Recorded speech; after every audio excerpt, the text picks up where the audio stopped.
Tokyo, Kanagawa, 2008. A woman returns home after work. A typical 1K apartment. Tiny kitchen, compact bathroom, and a space that's always just hers. But tonight, something feels off. Of the 2 yogurt cups she left in the fridge, one is missing. She pauses, confused. Did I eat it? She tries to recall. No memory of eating it. But life's been hectic lately. Maybe she just forgot. She lets it go.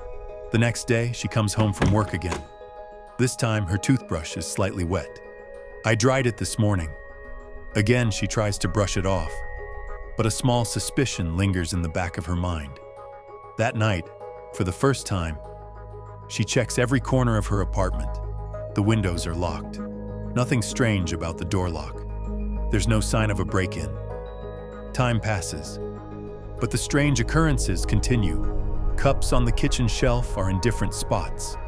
The shampoo bottle is lighter than it was. And then one night, she hears a noise.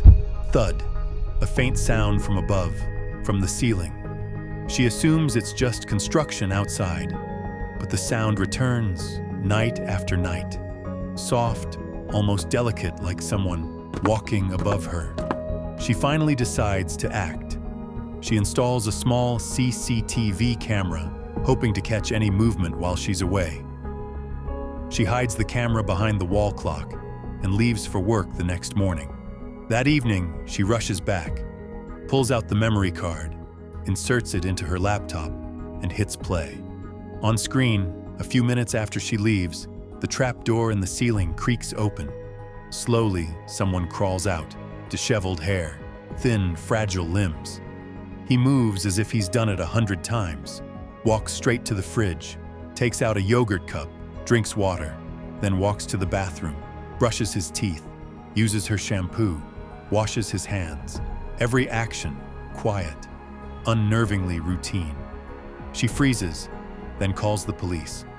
They arrive hours later and search the entire apartment.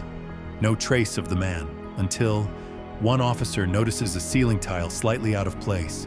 He shines his flashlight inside, and there he is, curled up, still, as if he belongs there.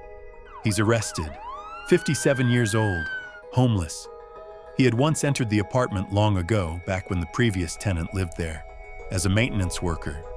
That's when he discovered the empty crawl space above the ceiling. Later, when the unit was vacant, he snuck back in and hid inside. Even after the new tenant, the woman, moved in, he continued to live quietly above her.